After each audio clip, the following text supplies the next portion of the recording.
Ti sei mai chiesto perché, quando il mondo ha paura, finisce quasi sempre per inventarsi una massoneria che agisce nel buio? Un nemico, se questa volta parliamo dell'ombra. Molti penseranno subito a complessità oscure, a poteri invisibili, a manovre, all'ombra della massoneria. Le sorelle e i fratelli che ascoltano penseranno subito al dualismo del pavimento a scacchi, un quadrato di bianchi e di neri che non si unisce mai nel grigio, ma rimane due che forma tre nell'architettura del grande opera. Perché sì, tutti noi abbiamo un'ombra con cui avere a che fare, solo che gli iniziati non scappano dalla propria ombra, perché sanno che andrebbe affronta. Chi riesce a domare la propria ombra è pronto per affrontare la pietra cubica.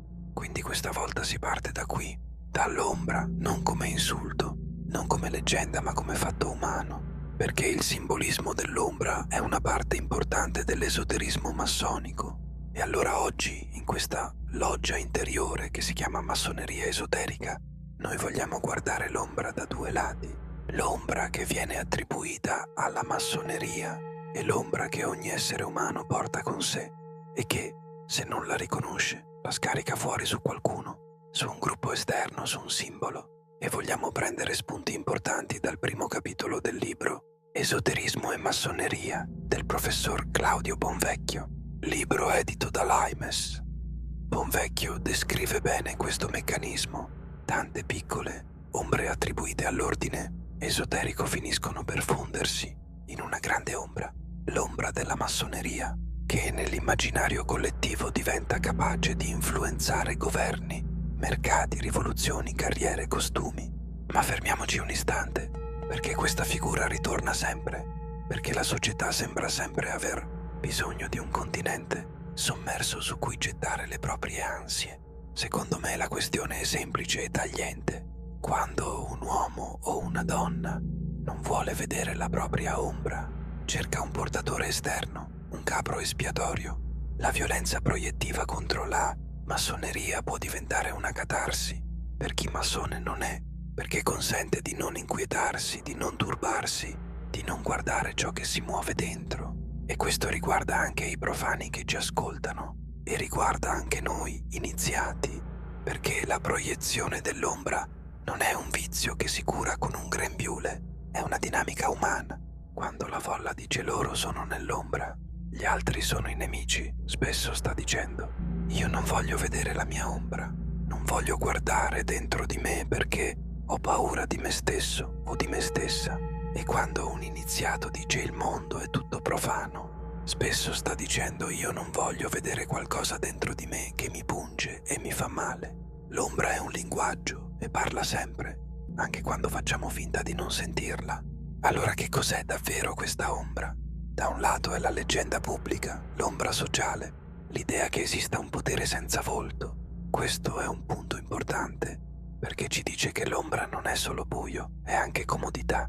È comodo avere qualcuno da accusare, perché così non dobbiamo cambiare nulla di noi. Dall'altro lato però c'è l'ombra interiore, e qui si entra nella vera via. Bonvecchio dice che l'ombra massonica diventa un alibi per non parlare realmente dell'ombra, per evitarne l'incontro o lo scontro. E qui noi facciamo un passo più profondo, perché questo vale per chiunque.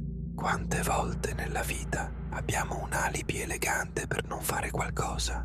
Un alibi può essere una teoria, un alibi può essere una causa esterna, un alibi può essere un nemico immaginario, un alibi può essere perfino la spiritualità, quando diventa un modo per sentirsi migliori senza trasformarsi davvero. La massoneria, quando è viva, non è un alibi, è uno specchio. E lo specchio, se lo guardi sul serio, dimostra anche ciò che non vuoi vedere, dimostra la tua ombra. Bonvecchio, entrando nel tema, indica un primo punto di riferimento nella lotta con l'ombra ed è controintuitivo per chi vuole fare il moralista. La lotta con l'ombra si compie se si accetta l'ombra. Accettare non significa giustificare, significa smettere di mentire, significa dire sì, questa parte esiste, esiste in me, esiste nella comunità, esiste nella loggia, esiste nel mondo. Se la neghiamo diventa più forte, se la guardiamo diventa conoscibile. E qui arriva una parola che agli iniziati suona familiare. Gnosi, buon vecchio, dice che conoscere l'ombra equivale quasi a vincere la battaglia contro di essa e collega questa necessità di conoscenza a una dimensione essenziale della tradizione.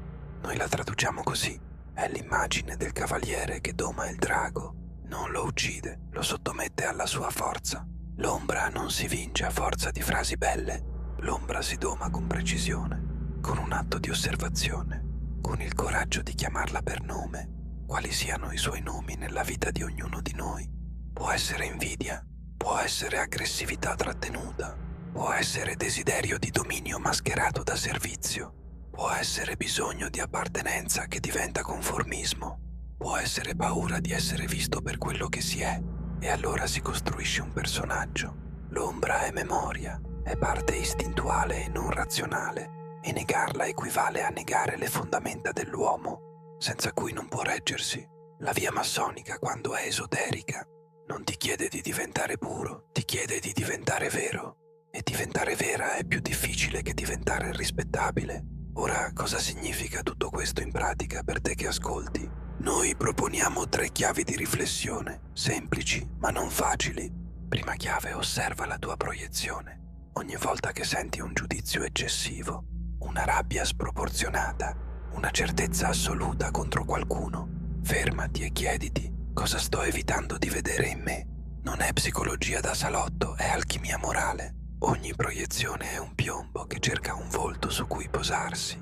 Riprendilo in mano. Seconda chiave: non trasformare la riservatezza in culto dell'ombra.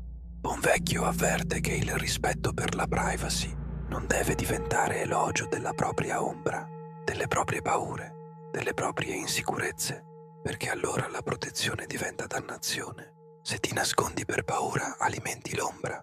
Se custodisci per maturare, la trasformi.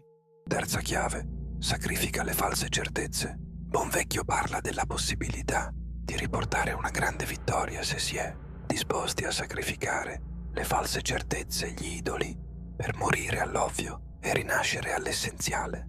Questo è un gesto iniziatico reale, perché spesso la nostra ombra si attacca proprio alle nostre certezze, al nostro bisogno di avere ragione, al nostro bisogno di sentirci dalla parte della luce. Ma se la luce diventa orgoglio, allora è solo ombra travestita. E qui torniamo alla domanda iniziale: perché la massoneria viene vista come ombra? Succede perché la via iniziatica, quando è autentica, disturba, perché obbliga a pensare che l'uomo è responsabile e che non può attribuire tutto al caso, agli altri o ai complotti. E allora, per chi è in loggia, questo video è un richiamo. Se il mondo proietta l'ombra sugli esseri umani con guerre continue, noi non dobbiamo reagire proiettando a nostra volta questa ombra sulle logge e sulla fratellanza universale. Dobbiamo lavorare secondo la nostra tradizione. Dobbiamo fare davvero quello che diciamo di fare. E per chi non è iniziato, questo video non è un invito a credere o a non credere. È un invito a guardare come funziona la mente quando ha paura. Perché oggi l'ombra ha molte maschere, ma la dinamica è la stessa. La via interiore comincia quando smetti di avere bisogno di un bersaglio. E allora ti lasciamo con una domanda iniziatica, semplice e implacabile. Se l'ombra che temi di più fosse dentro di te, quale parte della tua vita cambieresti da domani?